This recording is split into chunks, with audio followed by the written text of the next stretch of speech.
Ya, Bismillahirrahmanirrahim. Selamat berjumpa kembali ya di mata kuliah pengantar farmasi untuk pertemuan dengan topik farmakoekonomi ya. Nah, kali ini kita akan membahas farmakoekonomi dalam praktek farmasi.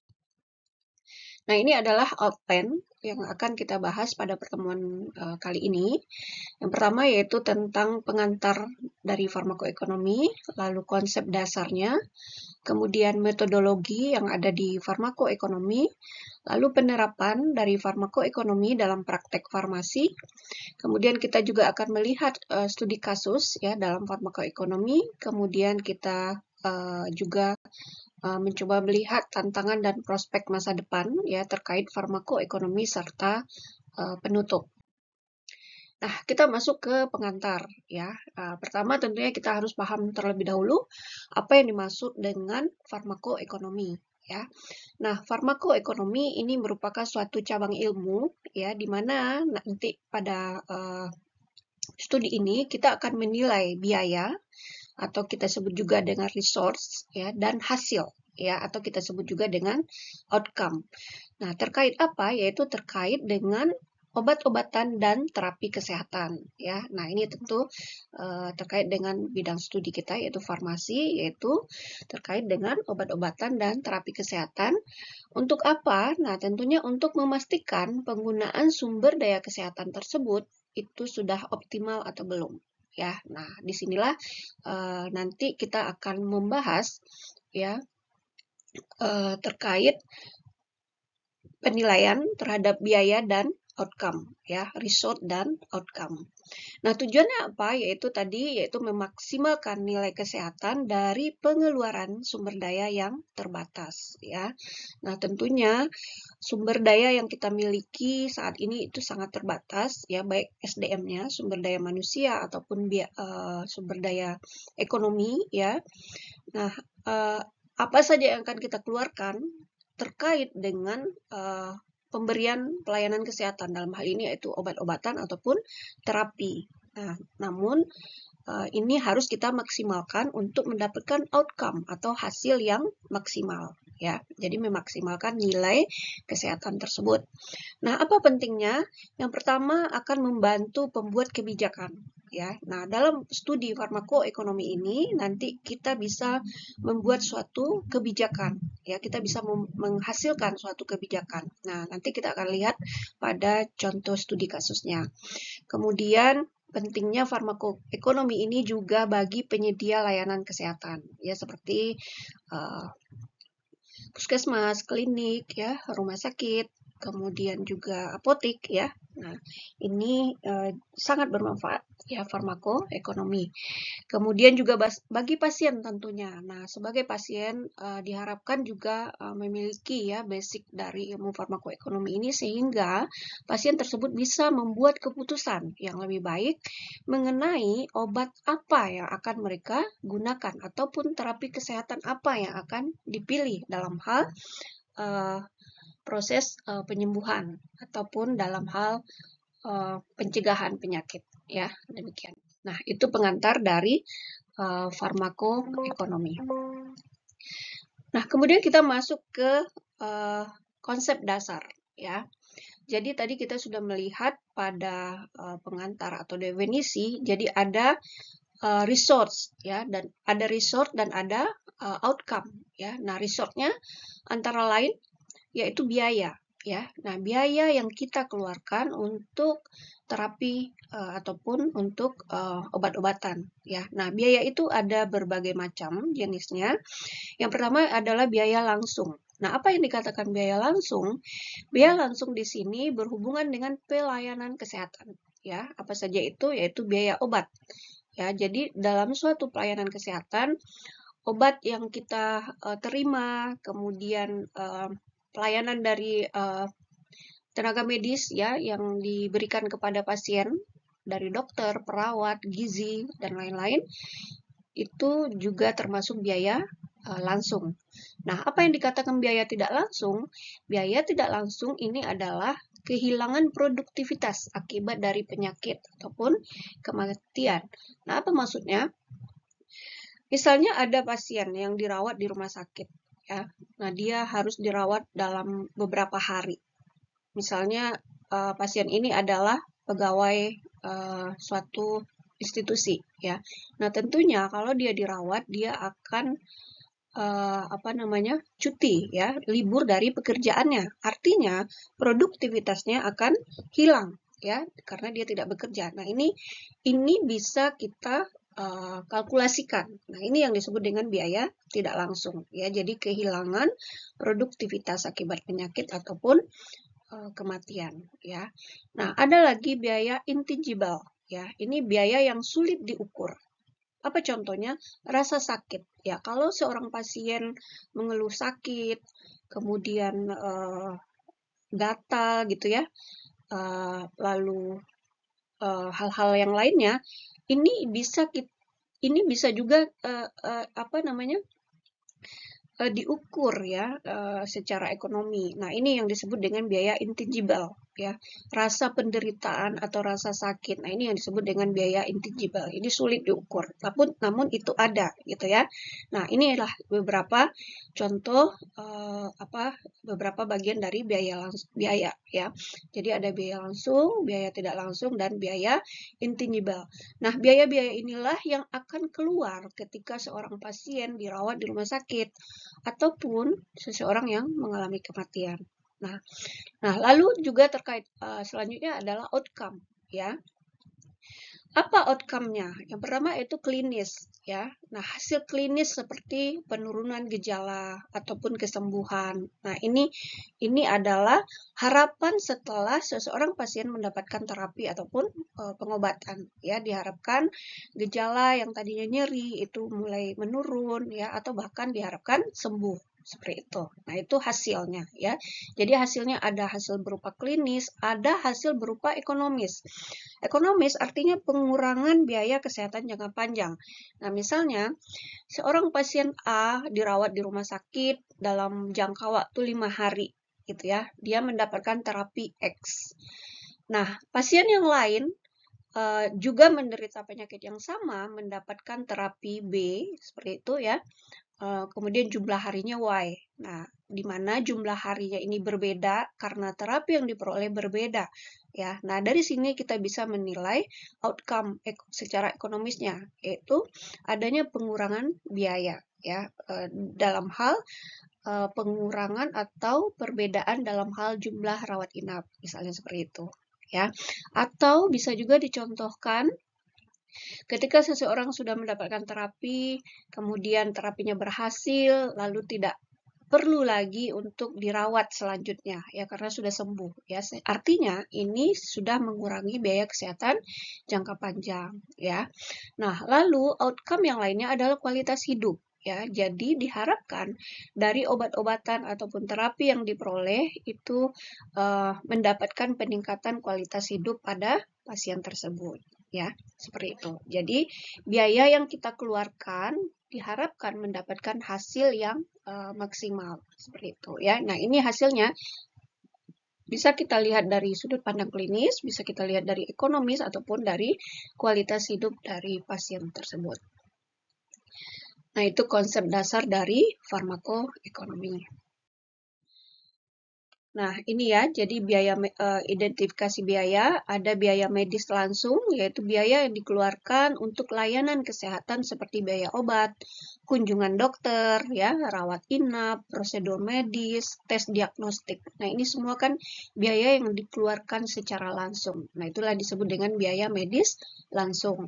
Nah, biaya non-medis langsung, yaitu biaya yang terkait, yang tidak langsung berhubungan dengan perawatan medis. Seperti contohnya transportasi ke fasilitas kesehatan, kemudian akomodasi untuk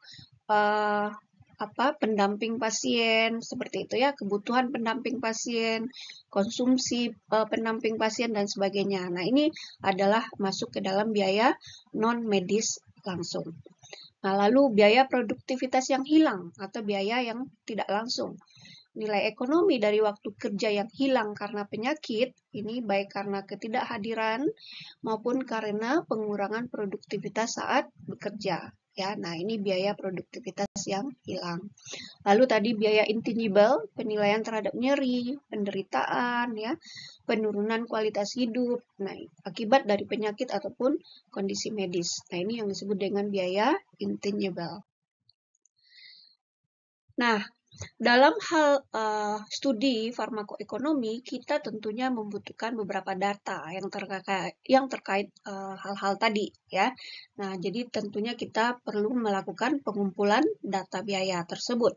Nah, sumber datanya dari mana saja? Nah, ini bisa kita ambil dari berbagai sumber seperti rekam medis, laporan biaya rumah sakit, ya, data asuransi kesehatan, lalu survei ke pasien, kemudian juga bisa dari data statistik nasional.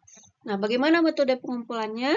Kita bisa melakukan pengumpulan data-data tersebut yang sistematis, ya, misalnya melalui survei, kemudian wawancara, lalu kita juga bisa analisis dari dokumen yang ada, ya, untuk memastikan bahwa data tersebut itu adalah akurat dan representatif. Representatif itu artinya mewakili, ya, mewakili dari kondisi pasien tersebut, ya, artinya kondisi biaya-biaya yang dikeluarkan. Nah, pengukurannya bagaimana dari biaya tersebut? Pertama adalah estimasi, ya, estimasi biaya.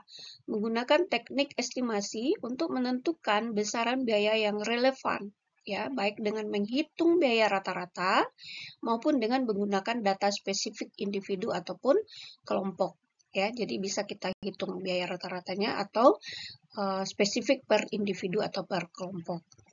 Kemudian penyesuaian biaya, ya. Nah, biaya tersebut kita sesuaikan untuk apa? Untuk memperhitungkan inflasi, ya, dan variasi harga dalam berbagai konteks geografis ataupun temporal, ya. Geografis ini artinya lokasi, ya. Temporal ini terkait dengan waktu, ya. Jadi biaya ini kita sesuaikan seperti itu. Lalu valuasi biaya, ya. Nah, ini penentuan nilai moneter. Ini artinya mengkonversi biaya tidak langsung, yang tadi, ya, ada biaya tidak langsung dan biaya intangible ke dalam nilai moneter. Nah, tadi sudah kita sebutkan bahwa itu bisa kita konversikan, kita bisa nilai seperti itu, ya. Nah, menggunakan metode valuasi ekonomi, ya. Ini bisa dengan pendekatan willingness to pay, WTP, ya, WTP, gitu, ya, atau human capital approach. Nah, untuk lebih pahamnya, nanti kalian bisa baca artikel-artikel yang terkait studi farmakoekonomi, ya. Nah, ini banyak sekali terkait willingness to pay ataupun human capital approach.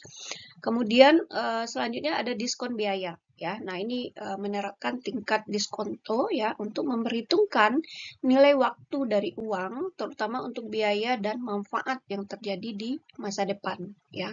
Nah, jadi dalam hal studi farmakoekonomi ini sebaiknya perlu adanya kolaborasi, ya, dengan ahli ekonomi di mana mereka akan lebih paham, ya, terkait apa namanya valuasi biaya ini, ya, di mana kalau untuk farmasi ini terkait dalam hal obat-obatan dan terapinya seperti itu, ya. Nah, ini untuk pengantar saja atau konsep dasar saja bagi kita sebagai farmasi.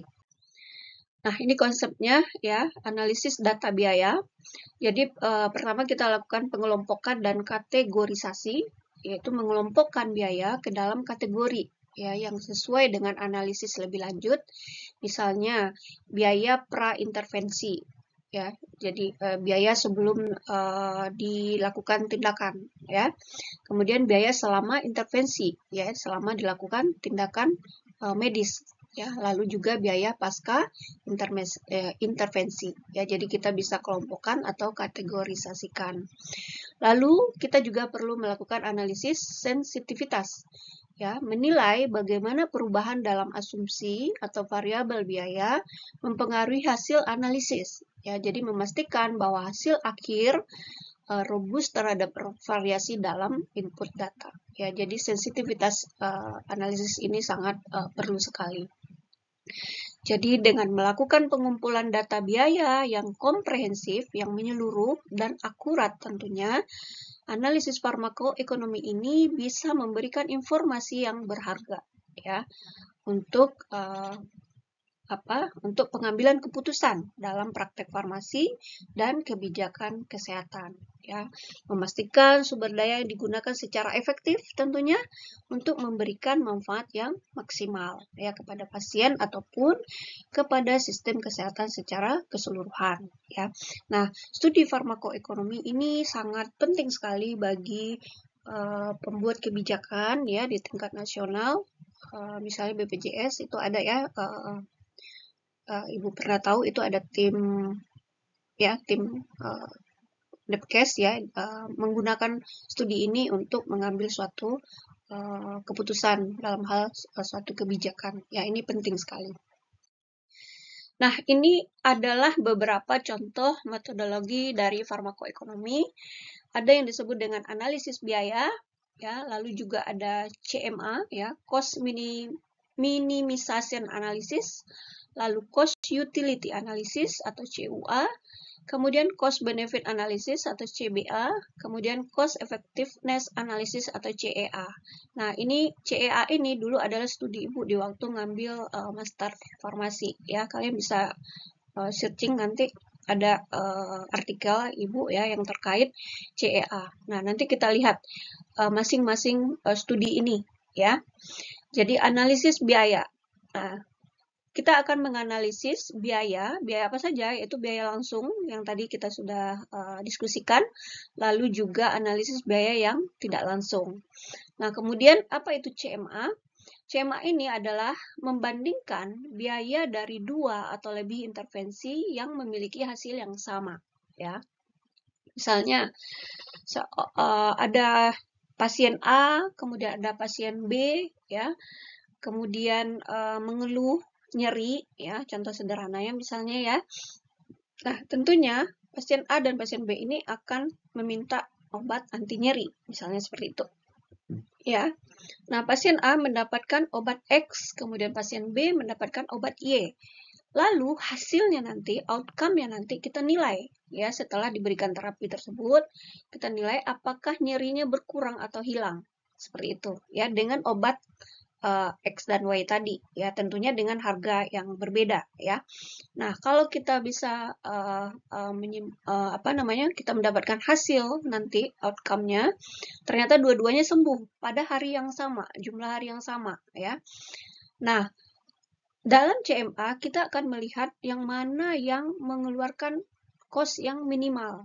Seperti itu ya, dengan harga yang minimal dari terapi tadi, obat tadi ya, apakah obat X atau Y, di mana tingkat kesembuhannya sama, waktu pencapaian sembuhnya sama, seperti itu ya.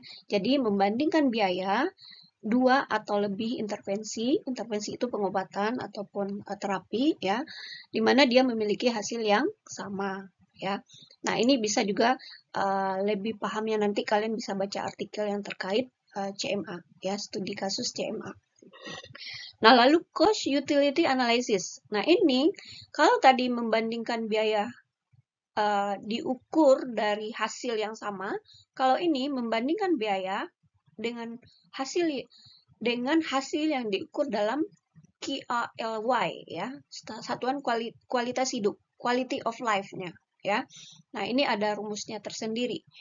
Nah, kalau yang tadi dilihat dari hasilnya yang sama, kalau ini dilihat dari kualitas hidupnya ya. Nah, ini bisa kita lihat juga nanti lebih detail dari artikel yang terkait CUA ya, quality of life dari pasien yang mendapatkan terapi tersebut, yang mana mendapatkan kualitas hidup yang lebih baik, seperti itu ya. Kemudian cost benefit, kalau ini utility, kalau ini benefit analysis ya, membandingkan biaya dengan manfaat. Benefit itu manfaat ya. Manfaat diukur dalam satuan moneter ya. Nah, jadi perbedaan bisa kita lihat. Kalau ini dilihat dari kualitas hidup, kalau ini dilihat dari manfaat diukur dalam satuan moneter. Nah, CEA ini dilihat dengan efektivitas ya dari terapi tersebut ya. Yang mana yang lebih efektif? Itu ada rumusnya tersendiri juga ya, seperti itu. Jadi inilah beberapa metode studi dalam farmakoekonomi. Nah, ini kita bisa gunakan dalam hal mengambil suatu keputusan terapi ataupun tindakan medis. Nah, ini ya metode dan tekniknya. Jadi CMA, Minimization Analysis, metode ini digunakan ketika 2 atau lebih intervensi memiliki hasil klinis yang sama atau setara. Aplikasinya fokus pada membandingkan biaya untuk menentukan intervensi yang paling murah. Ya, jadi kita lihat yang paling murah, ya, di mana dia hasil klinisnya sama. Contohnya membandingkan biaya pengobatan dengan 2 merek generik yang berbeda dari obat yang sama. Misalnya yang sama-sama antipiretik, antiinflamasi dan sebagainya, ya. Kemudian CEA, ya. Nah, ini membandingkan biaya relatif dan hasil atau efektivitas dari 2 atau lebih intervensi. Nah, hasil diukur dalam satuan alami seperti tahun hidup, ya, yang diselamatkan, tingkat penyembuhan, ataupun tekanan darah yang diturunkan.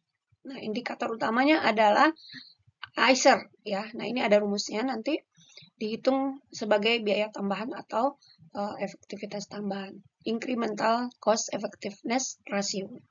Nah, contohnya di sini adalah membandingkan biaya dan efektivitas dari 2 obat antihipertensi, yang mana yang menurunkan tekanan darah yang lebih baik, ya, yang lebih efektif, seperti itu, ya. Nah, itu CEA. Kemudian CUA, utility. Ya, ini mirip dengan CEA, tapi yang diukur di sini adalah utilitas, quality adjust life years-nya. Ya, jadi di sini menggabungkan kuantitas dan kualitas hidup, memberikan penilaian yang lebih komprehensif terhadap hasil kesehatan. Ya, nah ini indikator utamanya ICER dengan kali sebagai denominasi. Nah, jadi misalnya di sini membandingkan terapi kanker yang berbeda dalam hal biaya, kemudian jumlah kualitas hidup dari pasien tersebut, ya.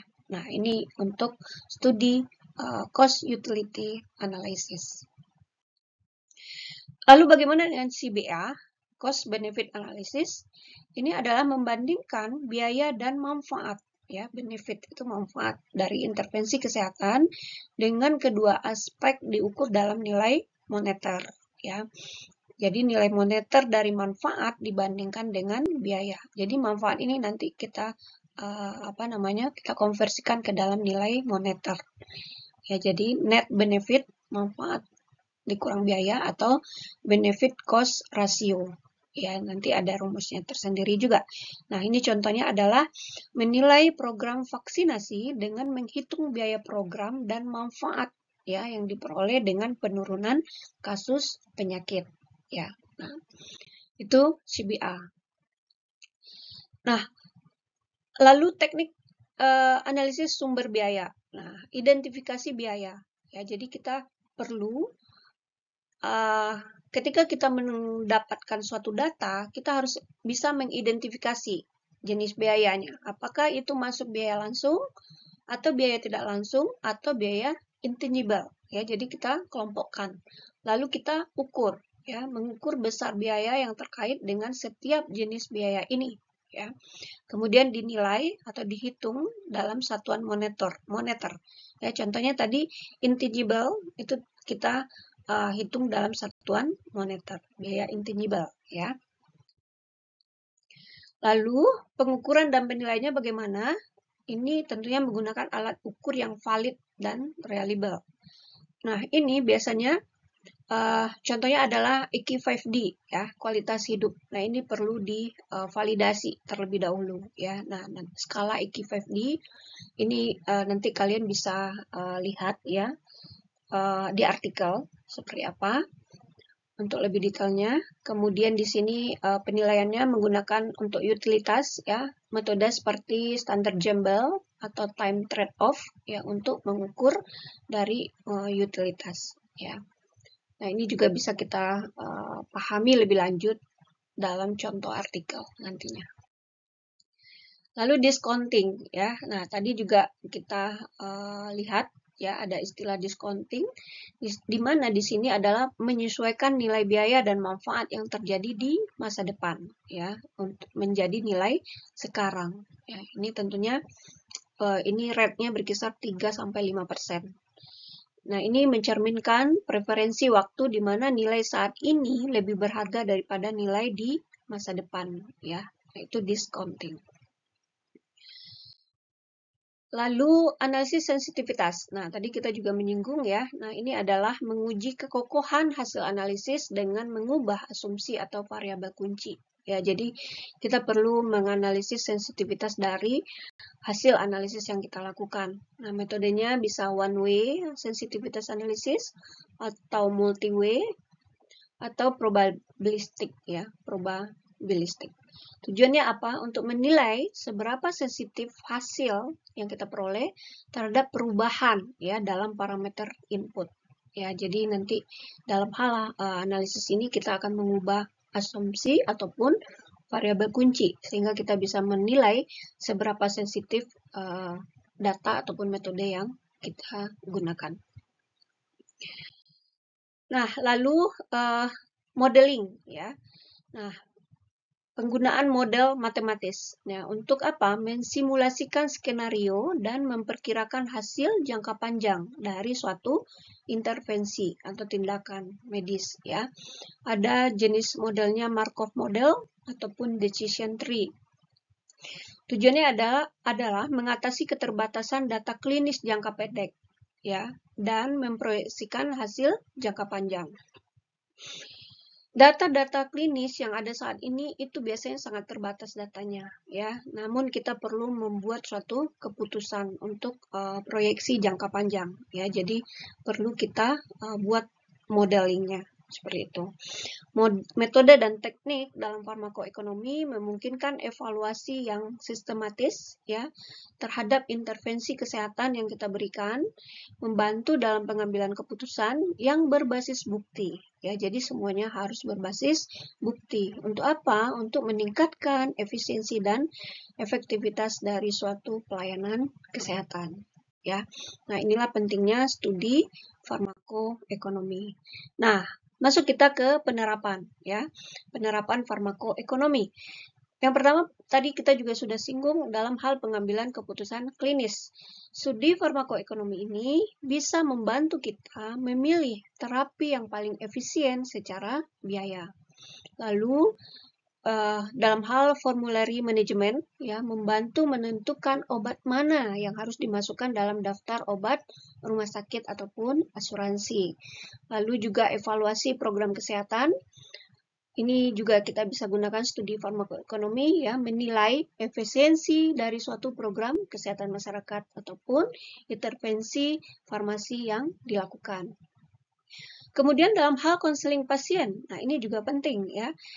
Studi farmakoekonomi ini bisa menyediakan informasi kepada pasien mengenai biaya dan manfaat ya dari berbagai opsi terapi ya.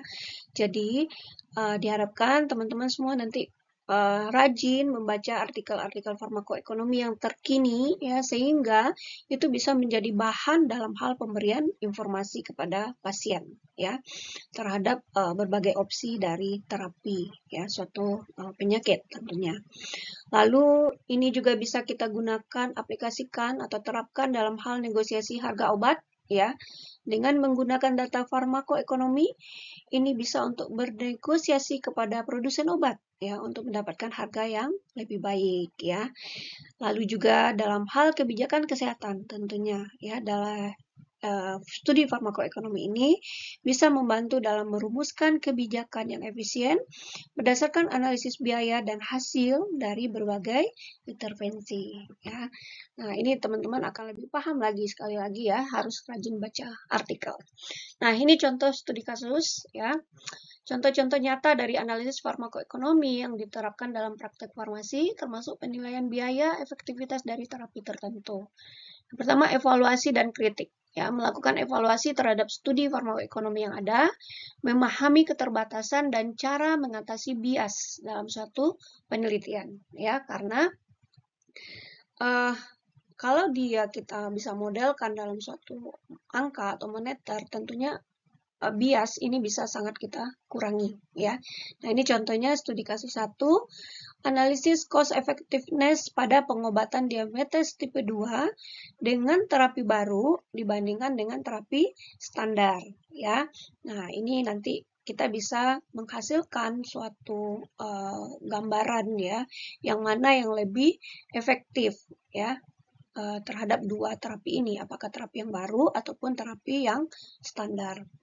Kemudian studi kasus yang kedua, evaluasi cost utility pada penggunaan inhaler dosis terukur versus inhaler bubuk kering ya pada pasien asma. Nah, ini juga salah satu contoh studi kasus ya.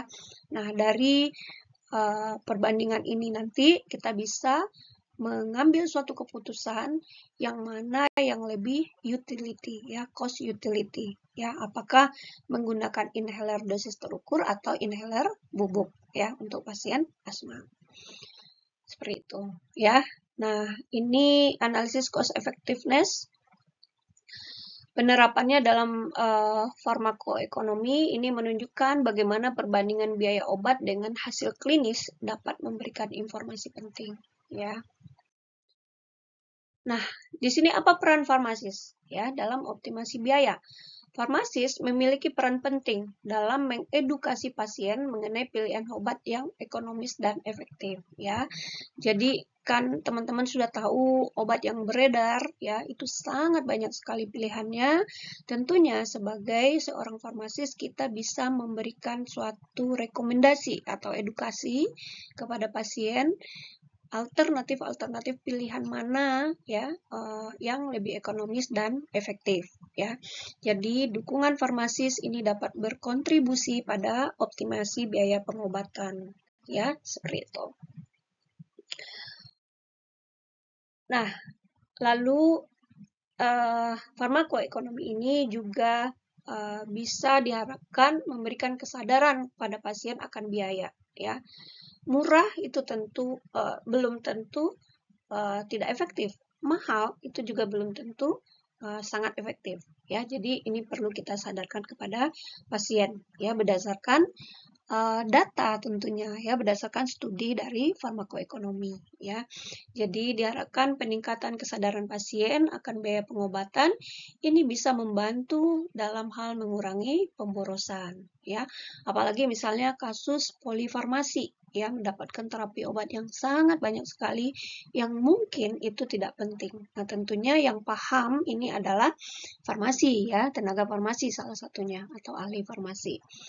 Nah, jadi edukasi kepada pasien mengenai alternatif obat yang lebih ekonomis itu sangat penting kita berikan ya. Lalu apa perannya? Teknologi ya, penggunaan teknologi dalam farmasi. Tentu teman-teman sudah paham saat ini sangat banyak sekali AI ya yang mempermudah tentunya harusnya ya mempermudah pekerjaan seorang farmasi, namun diharapkan tidak mengganti ya, karena AI itu adalah mesin yang tentunya diciptakan oleh manusia ya, namun pasien itu adalah manusia yang memerlukan sentuhan dari manusia juga, seperti itu ya. Jadi diharapkan teman-teman farmasi bisa menggunakan teknologi secara bijak ya. Jadi penggunaan teknologi informasi dapat membantu dalam monitoring biaya pengobatan. Kemudian sistem informasi farmasi ini bisa memberikan data penting ya untuk optimasi penggunaan obat ya. Jadi dimanfaatkan teknologi yang ada untuk kepentingan pasien tentunya ya dalam hal pekerjaan kefarmasian.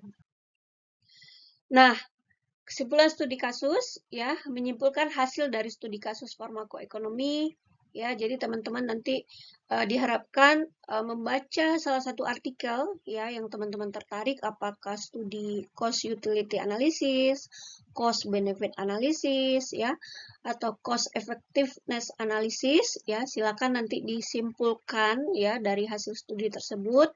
Kemudian tentunya studi kasus tersebut adalah menekankan pentingnya optimasi biaya ya dalam praktek farmasi.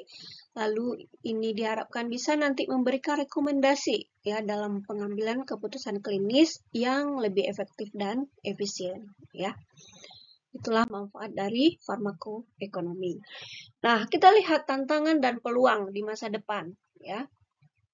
Tentunya kita perlu mengidentifikasi apa tantangan dalam hal penerapan farmakoekonomi ini, terutama untuk teman-teman nanti ketika praktek farmasi ya. Yang pertama menyoroti peluang untuk inovasi ya dalam optimasi biaya pengobatan ya. Lalu mendorong kolaborasi ya antara farmasis dan ahli ekonomi kesehatan ya. Jadi tadi kita sudah singgung bahwa ada beberapa istilah ekonomi yang mungkin teman-teman dari ekonomi yang jauh lebih paham ya. Jadi perlu adanya kolaborasi antara farmasis dengan ahli ekonomi dalam studi farmakoekonomi ini. Nah, tantangannya apa?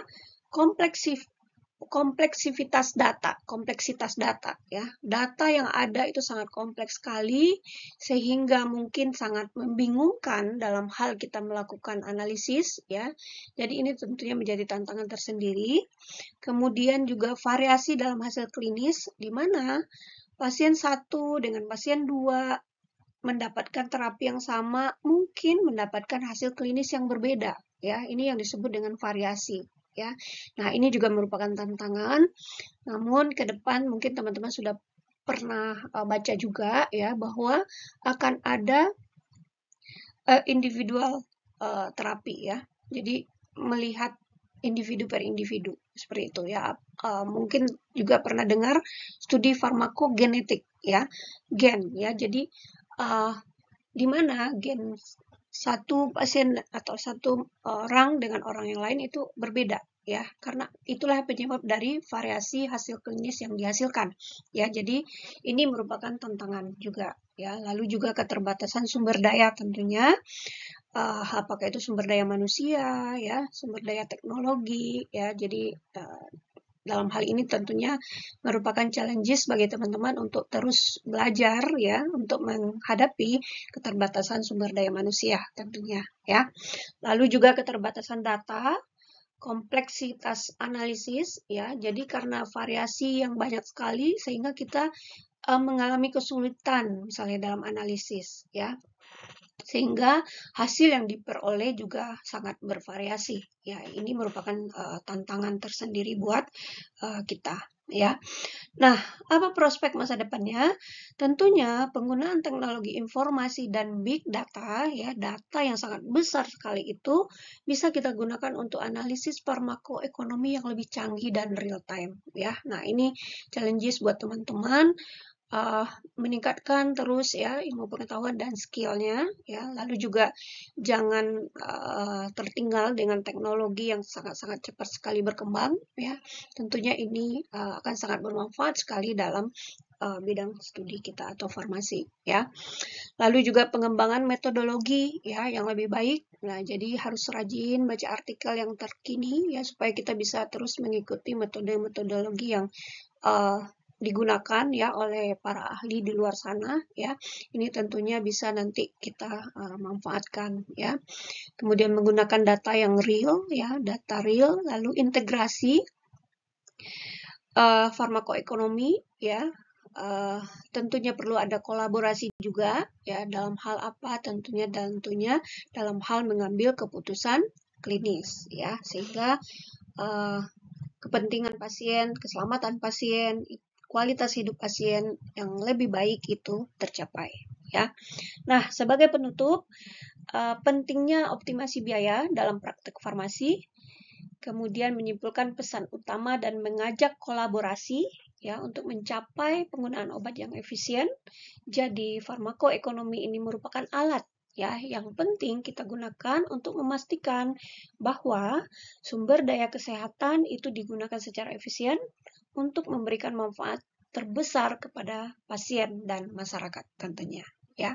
Nah, itu sedikit gambaran studi farmakoekonomi yang bermanfaat ya bagi farmasi.